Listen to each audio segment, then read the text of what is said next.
Alright guys, this is my 2021 GasGas EC300. I'm just going to do a review, walk around of it. I've had it for like over 350 hours, probably a little bit more, and I just want to talk about it.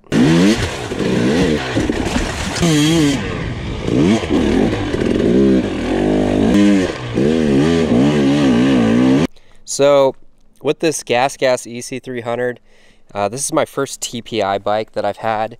It's been pretty awesome. Like the power, the throttle on this thing is super crisp. Like I love how soft and easy that throttle is, how responsive it is riding it. So I raced the bike in the Hard Enduro series. I did multiple races and it held up really good for that racing. I will say I did have one really big issue, and I think, you know, that's actually my fault, not the bike's fault, but I had to redo the bottom end on this. What I'm pretty sure what happened was in the airbox, the filter kind of was popping up a little bit. It must have been popped up a little bit because I sucked so much dirt into it that the reeds look like an air filter. And then, you know, so that got sucked up into the top end, then pulled it down on the bottom end. And yeah, so I had to replace all of that. I did a video of that race. It was last dog standing. But yeah, that was detrimental. But you know, once I rebuilt it, it was all good, and it, you know, felt good, it ran good. I've been running this 51 tooth sprocket, this DDC sprocket. You can see there's just zero wear on this thing, even though it's got so many hours on it. It's been awesome. I really been liking these Tusk wheel bearing spacer covers. They prevent the bike from the wheel bearings going out as fast. The wheels on these GasGas are silver, and one thing that I was, you know, originally thinking of, I was like, yeah, that could be actually kind of a good thing because they don't get scraped up. But honestly, I just don't like the look of the silver rim. You can see, like, it looks really good. It hides the scratches a lot.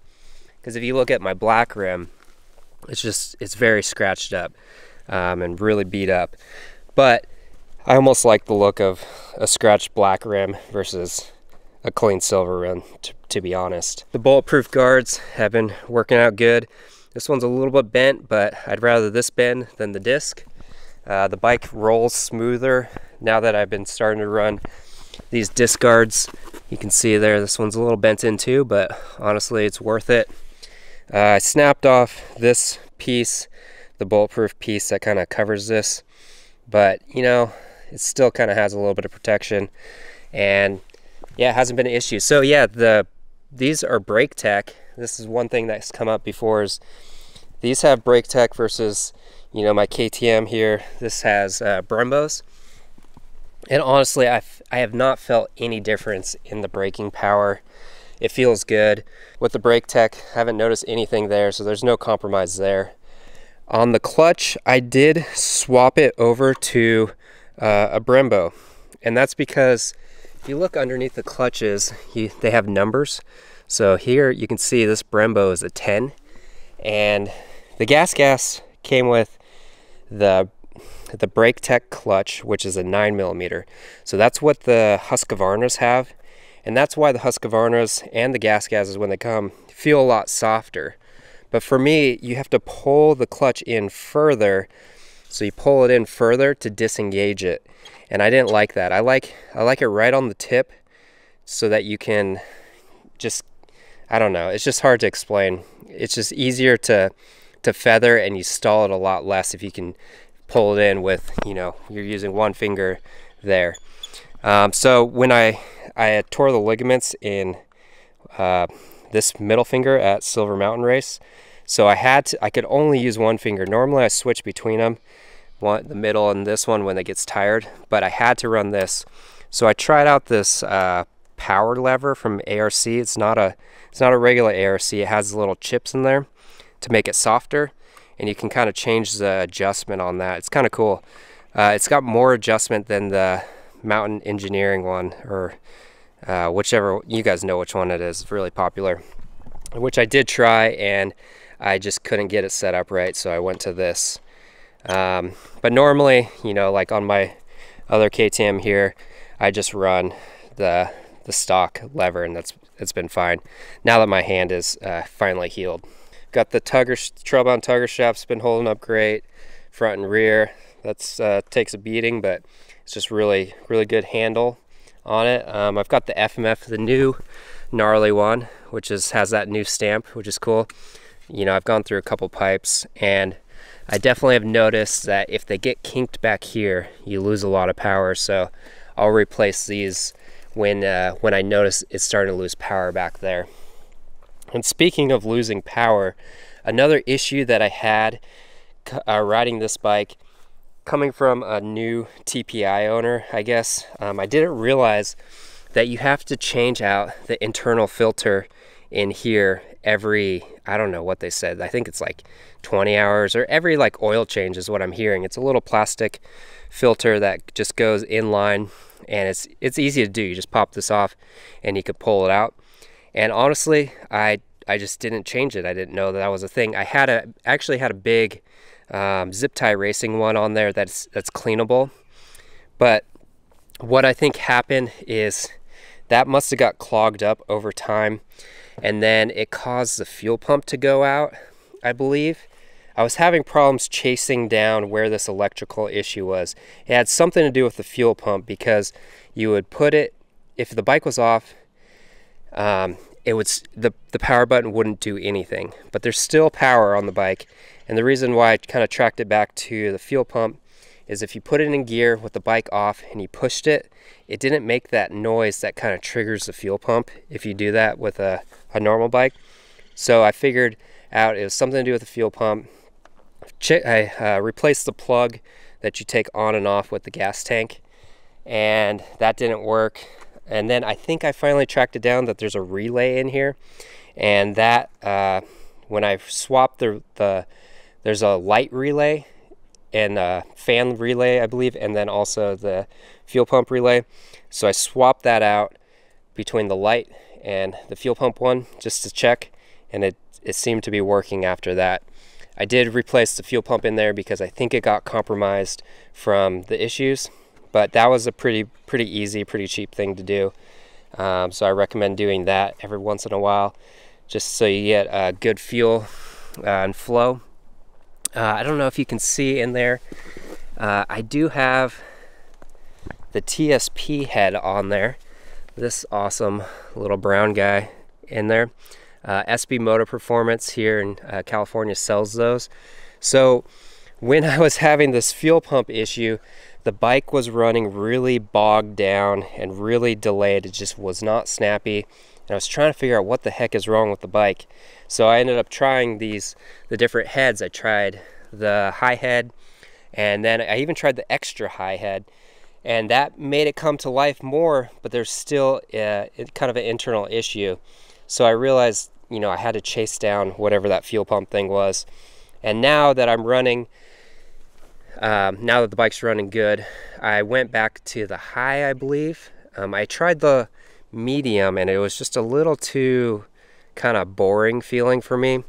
I really like how, you know, the older KTMs feel, where they're really snappy and aggressive. There's a balance between snappy and then kind of like traction-y, hard enduro style.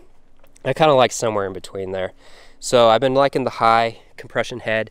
It's really cool because you can swap out the different head pieces in there. You just reuse this top one, and then there's pieces that go underneath there. And all you have to do is drain the fluid, pop that off. It's a pretty quick procedure, to be honest. I would recommend getting that TSP head and then trying the different ones and just seeing what works for your terrain and what works for you, because they're all, you know, they're all different. This is a new skid plate, the AXP Skid Plate. I'd never tried this company before, and I'm really impressed with it. It held up perfect. I never pulled through any of the bolts. I always pull the hooks out or pull the hooks through. This one was never an issue, and there's still, I think I'm starting to wear through there finally, but it's just really thick and really beefy. Really happy with that skid plate, so I would go with them again and try it again. The fan, the TrailTech Fan, this is the normal one. I did try to buy the KTM Power Parts one, which puts it up here, but it does not fit on the GasGas. So I put it on my KTM, which I really like because it puts it up higher and you can see it when you're sitting on the bike. You don't have to lean over and read that. So you can kind of get an idea how hot you are. If you're in the 225, you know, you better take a break there. But yeah, the custom Trailbound leather seat held up good. You know, it's definitely starting to finally wear through, but this would normally happen at, I don't know, like 60 hours on a normal seat cover. That's why I've been testing and trying different leathers, just trying to get something really beefy. I cut the seat down. It's too low. Even though I have short legs, it's just too low. This one I did really nicely. You can see it's lower, but still got a little bit of padding. This just kind of feels like a ape hanger when you're sitting on it with the bars there. That Trailbound Pad Pack, these are available in the store.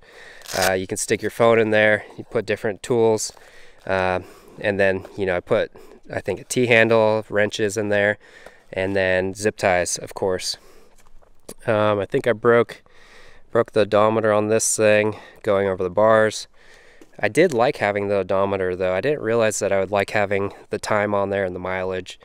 I'm used to just having an hour meter, so that was a new thing for me. Worked good. The tires, the Metis 454, that's what I've been running all season, and it just lasts so long. I'm really happy with that tire.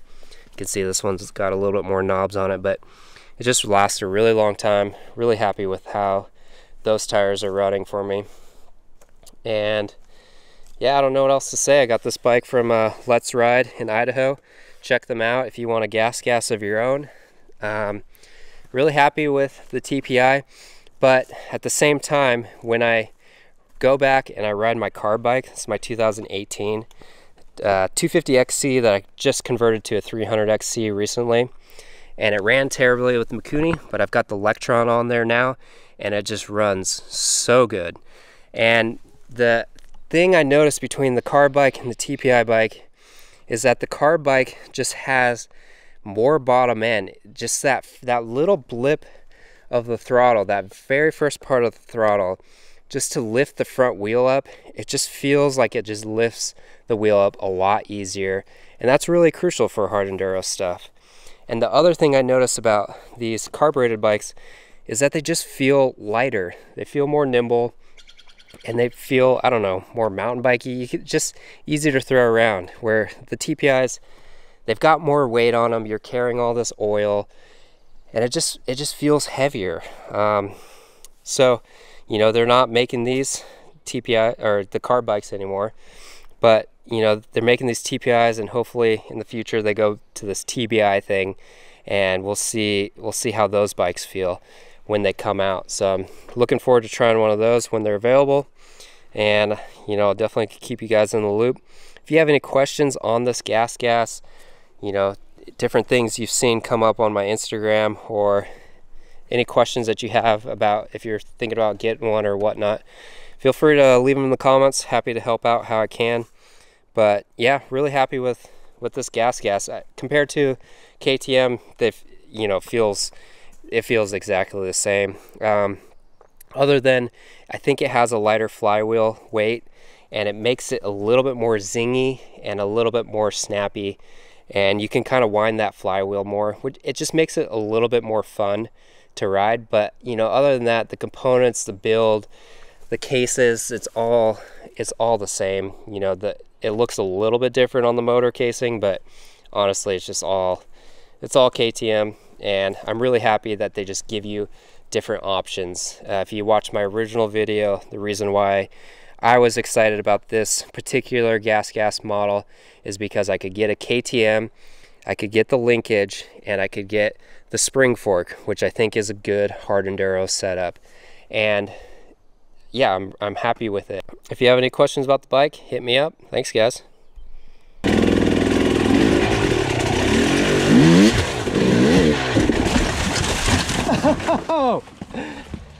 Oh God.